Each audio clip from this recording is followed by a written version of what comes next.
quero muito agradecer a presença de todos aqui no nosso último dia de encontro. Dizer que é muito importante estarmos reunidos aqui nesses dias, discutindo educação, partilhando as nossas experiências e nos conhecendo. Muitos de nós aqui nos conhecemos pelo campus virtual, né? Alguns ainda serão meus alunos, né? Que eu sou a tutora das disciplinas do segundo quadrimestre do mestrado em educação. Então, se a gente não se encontrou pelo campus ainda, provavelmente iremos nos encontrar mais à frente. E alguns de vocês já foram meus alunos. Então, hoje, eu gostaria de partilhar um pouquinho com vocês a minha experiência no doutorado, que foi com inovação social. Então, eu vou explicar um pouquinho assim, o que é a inovação social e apresentar alguns casos da inovação social na educação. Esses casos estão no contexto de Portugal, porque eu tive a oportunidade de coletar dados lá. Então, gostaria de partilhar essa experiência com vocês, né? Então, a gente sabe que a inovação social ela está hoje no mundo inteiro, várias práticas interessantíssimas. No Brasil temos algumas muito bacanas. E eu tive a oportunidade também de conhecer esse outro cenário em Portugal. Então, gostaria então aqui de compartilhar com vocês isso. Então, para a gente contextualizar um pouquinho o que é a inovação social, né? Porque esse termo inovação a gente tem escutado bastante nos últimos tempos, né? Veio com a questão muito forte da inovação tecnológica nas indústrias, na tecnologia. Mas, de forma geral, a inovação a gente tem desde os primórdios, né? O ser humano ele tem esse potencial e essa capacidade de inovar, né? Seja para o seu bem, sobrevivência, para a questão social, para a questão econômica.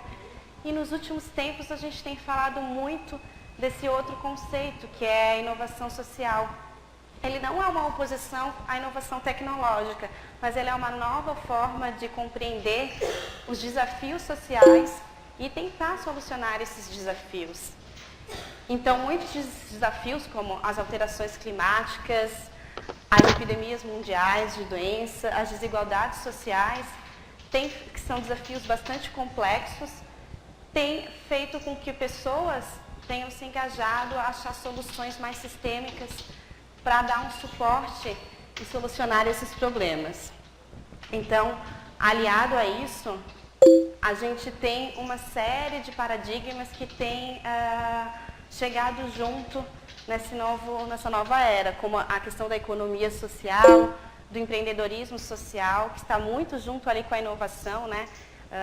O empreendedorismo social não necessariamente o resultado final vai ser uma inovação, mas ele normalmente está junto ali. Geralmente quem empreende costuma ter um potencial criativo muito grande, muito inovador.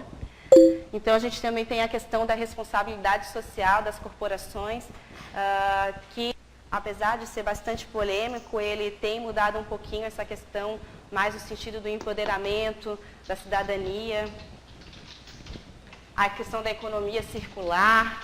E, então, junto com esses vários paradigmas, a gente tem a inovação social.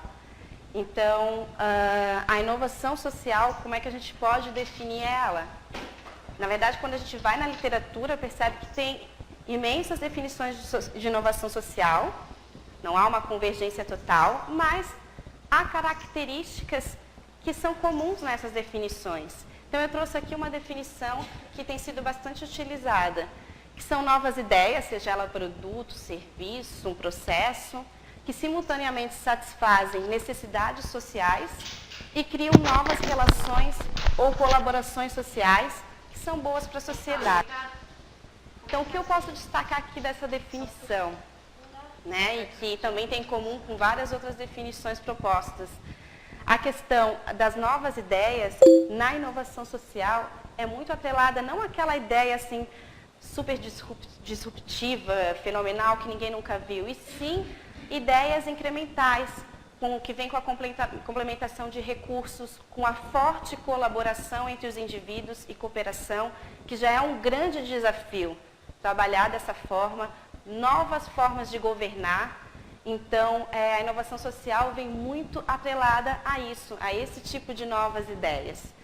E a questão das relações e colaborações sociais, ela é um aspecto decisivo dentro da inovação social, que não se faz de forma isolada, ela se faz com os indivíduos, com os outros setores da sociedade, né? Então, incorpora ali a questão da sociedade civil, do governo, do setor empresarial, do terceiro setor. Então, ela tem essa forte característica que é de colaboração e cooperação entre todos esses setores e os indivíduos. A questão de ser boa para a sociedade, né? Então, assim, não posso pensar em inovação social para fazer um produto ou algum modelo que seja restrito a mim. Eu tenho que pensar num impacto realmente mais coletivo, que tenha um benefício coletivo. Então, aqui, esse quadro, né?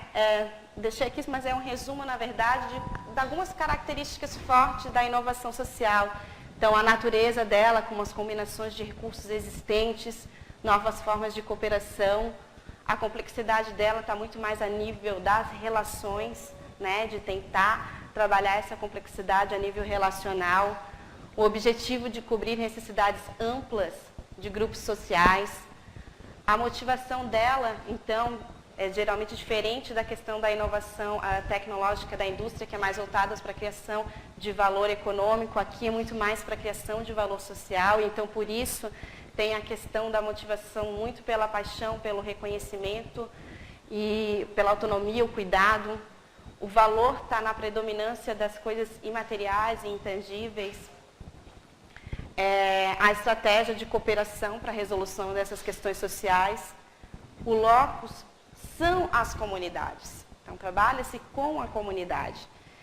E o processo, geralmente, ele sofre etapas não sequenciais, ou seja, do processo de inovação, ele tem lá desde do diagnóstico da necessidade do problema, as ideias, o desenvolvimento, o projeto piloto, vai lá para a questão da sustentabilidade, até a disseminação daquela inovação.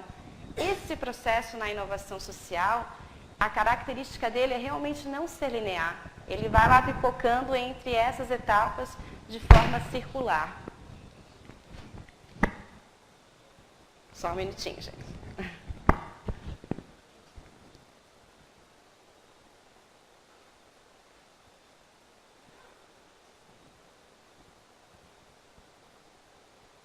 Não, pode voltar um pouquinho antes.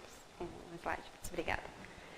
E a questão, então, da disseminação dessas inovações, elas são um pouquinho mais lentas em oposição à questão das inovações tecnológicas, mas, no entanto, quando elas passam daquele intervalo, né, ou seja, que aquele intervalo que a gente chama que é aquele da dificuldade de conseguir disseminar uma inovação, quando elas conseguem passar esse intervalo de dificuldade, de complexidade, ela consegue ser mais duradoura. E um ponto importante da disseminação da inovação social é que a ideia é não usar estratégias de proteção, ou seja, é realmente difundir mesmo, ter uma ampla difusão, um grande impacto social. Então, quem faz essas inovações? Todos nós podemos fazer, né? Então, temos os indivíduos como empreendedores sociais, temos as organizações, seja privada, do terceiro setor, os próprios centros de inovação social, que a gente tem percebido que eles têm começado a se difundir no mundo. Aqui em Florianópolis a gente tem um Instituto de Inovação Social, que ele dá suporte a pessoas ou organizações que têm um projeto, uma ideia interessante e quer tentar realmente colocá-la em prática. Então, esses institutos, eles vão ao encontro disso, né? De tentar proporcionar uma estrutura para dar um apoio a essas inovações, desde apoio de gestão e alguns centros, inclusive, conseguem também dar um apoio financeiro, não são todos, depende da estrutura do centro. Tem os movimentos sociais que também vêm inovando na sua forma de conceber esses movimentos e o próprio governo. Então, agora, gente, eu vou passar da contextualização da inovação social, alguns casos de como isso tem sido concebido na educação, no caso em Portugal, né, que foi onde eu coletei esses dados. E o que eu posso mostrar para vocês é que vem muito ao encontro do que a gente tem falado aqui no evento, nas palestras. Ontem mesmo a Fernanda falou da questão dos projetos, né, e da importância de se trabalhar dentro da educação com projetos. E vem bem ao encontro disso, né, dos projetos, porque a gente tem com os projetos uma forma mais flexível de sair daquela estrutura formal da escola e possibilitar outras formas de cooperação, de possibilitar uma multidisciplinaridade, uma conversação entre várias disciplinas. Então, o projeto ele consegue trabalhar muito bem com isso. E num tempo também da questão flexível e de se inserir. Ou seja, pode vir de um momento de uma escola informal, né, de um processo de educação informal, para dentro da escola, do formal. Então, essa iniciativa, por exemplo, ela trabalha com a questão lúdica e cultural, com a questão artística. Ela veio de um grupo informal de pessoas que trabalhavam, que eram da área artística, da dança, do teatro, e eles tinham muitas experiências com jovens. E, além de perceber que a comunidade não estava acolhendo a arte, né, naquela localidade, eles também perceberam que havia uma grande quantidade de jovens em situações que eles chamam de risco, né, de vulnerabilidade social, como as drogas. Então, como proporcionar, né, dentro da comunidade a arte e também engajar esses jovens para perceberem outras coisas além daquele mundo que elas estavam vivendo. Então, juntos, eles criaram, né, um projeto que era organizar eventos a partir de parcerias com as escolas formais. Então, para isso, eles tiveram que, além dessa criação do projeto por esse grupo informal, eles tiveram que institucionalizar isso, né, a partir de, então, criaram uma associação, porque essa institucionalização permitiu fazer parcerias com instituições privadas, com outros colegas do terceiro setor, também com o governo, para abrir portas a eles, às instituições formais, às escolas, para eles terem essa possibilidade de trabalhar junto com as escolas. E o diferencial desse evento, para que ele tivesse um impacto mais duradouro e efetivo, é então fazer um planejamento e a gestão de todo esse conhecimento, as habilidades que eles possuíam, colocar elas numa metodologia. Então, é um evento que ele tem uma metodologia e alguns parâmetros que são bem articulados, de modo que eles consigam não só ser um projeto isolado, né, por um momento numa escola, mas que eles consigam manter esse projeto mais vivo dentro das escolas e conseguir abarcar mais escolas.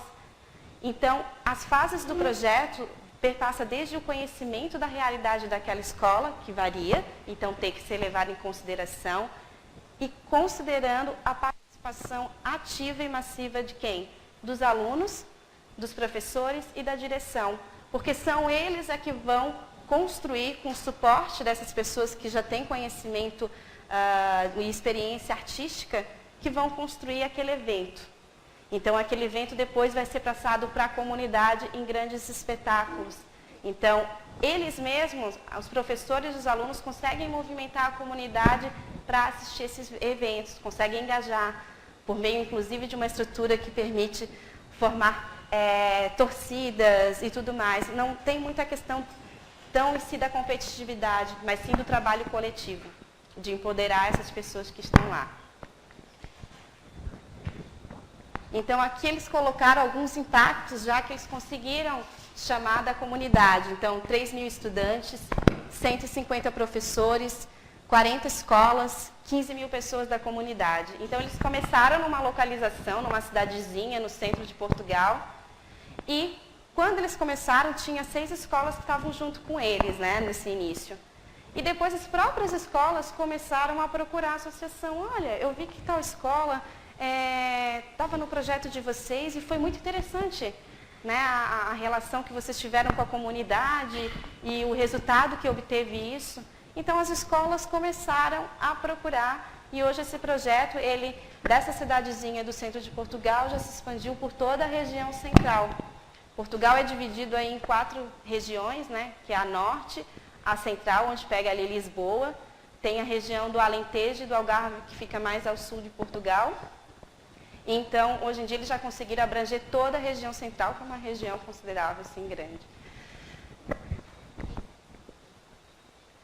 Então, uma outra iniciativa que também tem relação com essa questão artística, que é o desenvolvimento de jovens, mas ela trabalha um pouco de forma diferente, né? Ela trabalha com uma forma mais, assim, inclusive nos espaços de rua, não só nas escolas formais, e que vem como um movimento, que é um movimento para os jovens que querem partilhar suas habilidades. Então, vamos supor, eu tenho a habilidade em dança de salão, por exemplo, ou vamos pegar mais aqui o nosso, no forró.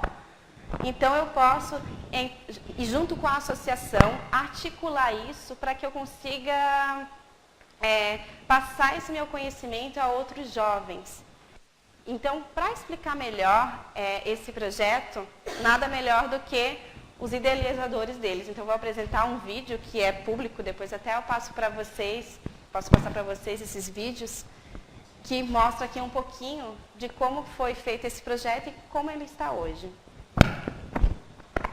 Então, pessoal, essa iniciativa, às vezes o português, vocês perceberam que, né, ainda mais no vídeo, pode ser um pouquinho estranho de entender alguns trechos, mas essa iniciativa ela conseguiu, que na verdade é um movimento, né, já se expandir por toda Portugal. E esse movimento realmente vem muito com essa questão da partilha de experiência, empoderar esses jovens que eles mesmos possam depois serem eles o ativador, como ali se chama, né? Ou seja, eles podem se engajar e começarem a serem os tutores, né? Ou seja, eu comecei ali como aluna, aprendendo, e depois eu mesma posso ser uma pessoa que vou partilhar aquela experiência. Então, tem uma relação muito forte também com a comunidade, como ele comentou ali, que eles engajam esse grupo também para fazer algo à comunidade deles, que percebem, por exemplo, tem uma fragilidade dentro da minha comunidade, de que forma eu posso unir essa comunidade para que então eu consiga articular ideias e soluções para aquele problema, e o evento ele vem aí para amparar, para dar uma, não só partilha de conhecimento, de experiências, mas para trazer uma arte para essas comunidades. Esqueci agora.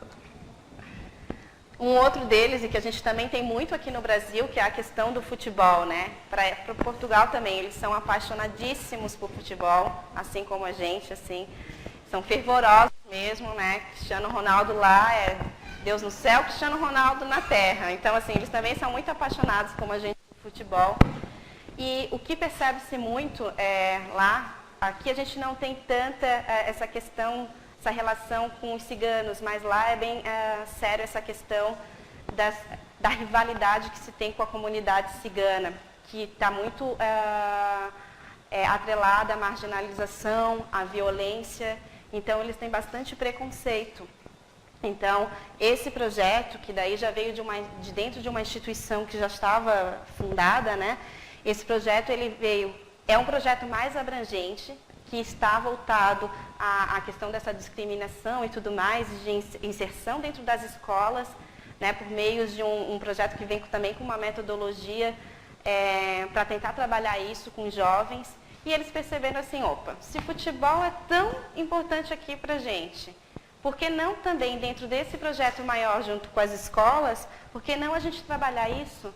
Porque o que eles percebiam? Que no momento do futebol, essa rivalidade entre a comunidade cigana e não cigana, ela não ficava tão evidente, ela se dissipava.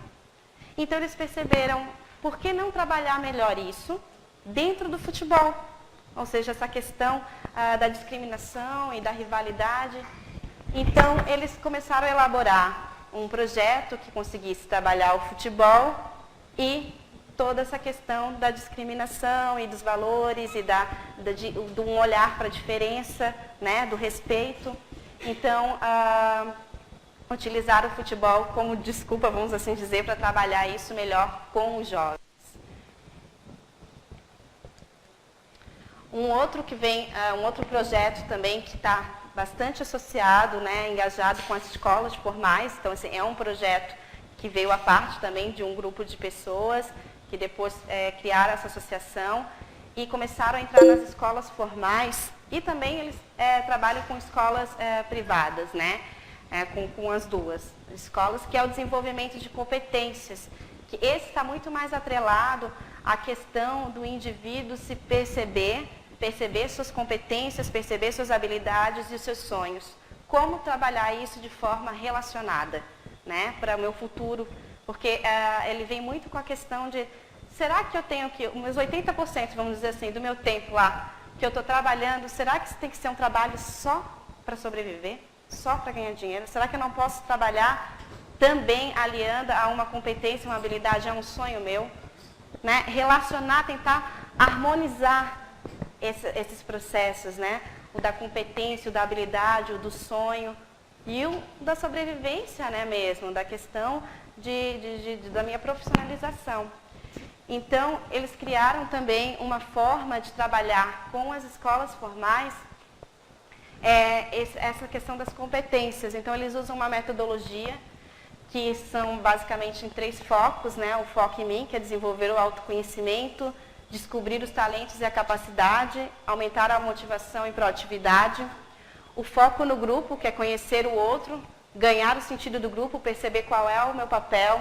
E o foco no sonho, que é descobrir o que me move, definir e atingir os objetivos, saber usar os talentos.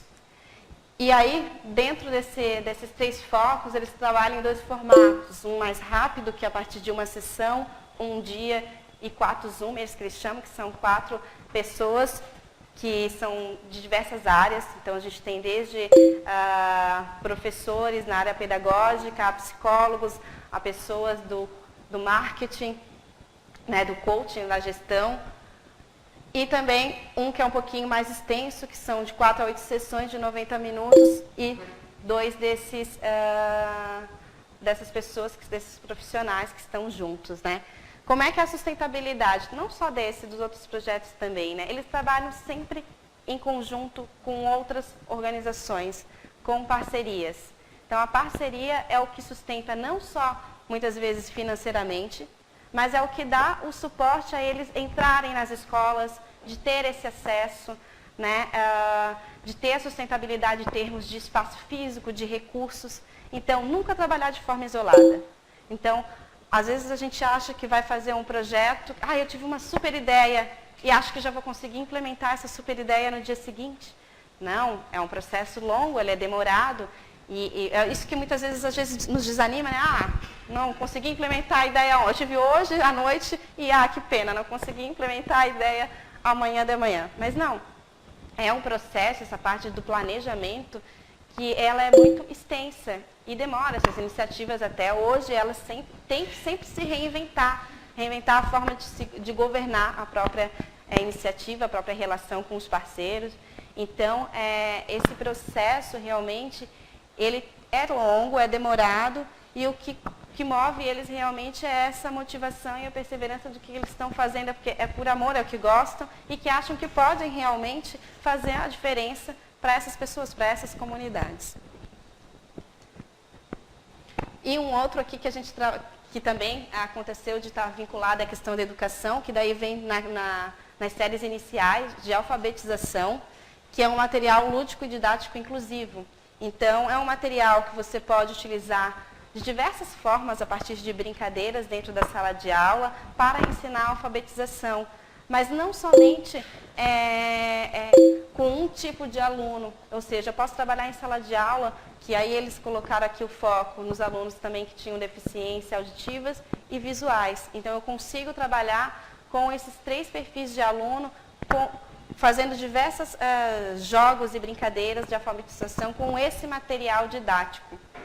Então, eu vou mostrar também aqui um vídeo para vocês, que apresenta esse material didático para alfabetização dentro de uma turma que tem esses diversos indivíduos, de diversas formas, né? Eu acho que agora vai ter que... Então, pessoal, para a gente fechar e depois discutir um pouquinho, o que vocês podem ter observado que, ou seja, os projetos que eu apresentei não tem assim nada, algo, meu Deus, nossa, eu nunca tinha visto nada parecido. Mas então qual é o diferencial deles, né? Por que eles foram considerados com um grande potencial inovador?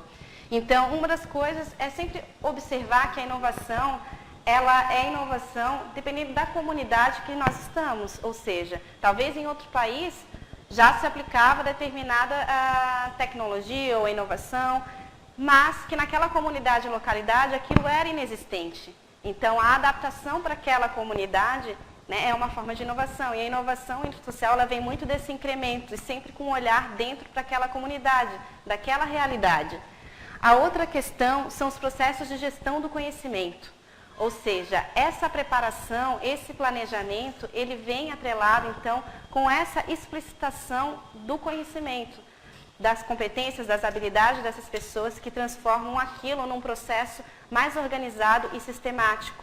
Ou seja, para que ele não seja algo muito pontual, para que ele tenha uma durabilidade. Então, para que isso tenha durabilidade, é necessário que eu gerencie esse conhecimento, que ele não fique de forma solta, né? Ou seja, que eu articule isso para que eu consiga ter uma eficiência maior. A questão da cientificidade também é um ponto importante. Também, novamente, para que eu consiga ter um impacto maior, inclusive a nível de formar parcerias, é necessário que, para que o governo consiga me apoiar financeiramente ou abrir as suas escolas para que eu entre lá e consiga aplicar esse projeto, é preciso que, em contrapartida, eu mostre que esse realmente é um projeto sério, que é um projeto organizado, que é um projeto que ele tem uma cientificidade, que ele não é um achismo de qualquer ideia aleatória. Então, essa sistematização do conhecimento, essa cientificidade é um ponto-chave para articular isso e conseguir também esse apoio de outras instituições. A questão da medição dos resultados. Então, esses projetos, eles vêm muito com a questão do projeto piloto, de perceber como é que esse projeto interage nessas comunidades. E qual é o retorno, que feedback eu tenho disso? O que correu bem? O que correu mal? O que eu tenho que melhorar? O que eu posso manter? Então, esse feedback, ele é muito importante, novamente, para que eu consiga articular melhor esse projeto, não só dentro das comunidades, mas para que eu consiga formar parcerias. E que daí vem um ponto-chave da inovação social, que são as parcerias, não trabalhar sozinho. Então, para eu conseguir essas parcerias, eu preciso também ter tudo o que eu comentei anteriormente, para que eu consiga que as pessoas me apoiem, que eu tenha transparência nos meus processos, que eu tenha um projeto sólido. Então, para que eu tenha isso e para que as pessoas me apoiem, não só financeiramente, mas apoiem articulando junto comigo, que colaborem também nesse processo, nesse projeto, né, desde as universidades que dão esse apoio científico, para que elas queiram me apoiar, eu preciso dar essa contrapartida, mostrar que aquele projeto é um projeto sério. E aí ela vem com tudo isso. Uma outra questão também é a participação e colaboração ativa de quem são os beneficiados, né? Ou seja, as escolas, os alunos e a comunidade. Ou seja, sem eles é impossível que esse projeto se torne um projeto realmente inovador e que vá adiante, que tenha um impacto maior. Então, eu preciso trabalhar junto com essa comunidade. E elas têm que trabalhar não só de forma passiva, elas têm que trabalhar junto, construindo. Porque são elas que mostram a sua identidade, que mostram a sua forma, né? Ou seja, e é por isso que em cada comunidade eu tenho que fazer aquele olhar anterior junto com elas, perceber quem é essa comunidade, quais são as suas particularidades, para que daí eu consiga aplicar o processo que eu criei de forma mais efetiva, adaptando a essas particularidades, entendendo esse meu contexto. E eu só consigo entender isso se eles trabalharem junto comigo. E se eles trabalharem junto comigo, eles se sentem parte daquilo, se sentem pertencidos. E eles se engajam e querem mais e começam a disseminar entre os seus colegas. Então, esse impacto social, ele acaba sendo maior quando eu engajo realmente essas pessoas. E esses são os fatores, em particular, que todos esses projetos têm. E foi por isso que eles, então, foram considerados como inovação social dentro do contexto de Portugal. Porque eram projetos que eles tinham, às vezes, de forma muito esporádica, sem essa sistematização, e não conseguiam ter um arranque, né? Ou seja, não conseguiam perdurar. E da mesma forma, alguns nem existiam, como foi esse caso do último vídeo, eles não tinham isso em Portugal, e hoje eles conseguiram já também trabalhar em parceria com os países de língua portuguesa. Então, eles já estão começando a trabalhar com o Brasil também já alguns países da África, então eles estão começando a tentar articular melhor esse projeto, né? Então, pessoal, seria isso que eu gostaria, né, de compartilhar com vocês, essa experiência que eu vivi lá. E aí eu deixo aqui para vocês uma reflexão que eu gostaria que vocês partilhassem comigo, que na vivência de vocês, na escola de vocês, vocês se engajam nesses projetos? Ou a própria escola, como eu mostrei antes, né, que as escolas foram procurar esses projetos? Porque às vezes a gente quer também reinventar a roda, e aí percebe que dentro da burocracia formal da escola não dá, mas, opa, existe uma outra organização ou um outro grupo informal que está fora das paredes da escola que já trabalha com isso. E se eu juntar, né, esse meu conhecimento e a escola formal com esse projeto, ao invés de começar do início, né? Então, eu queria que vocês me mostrassem um pouquinho dessa vivência de vocês, dessas experiências e dos projetos que vocês têm entrado, se engajado. Bom, é isso, gente.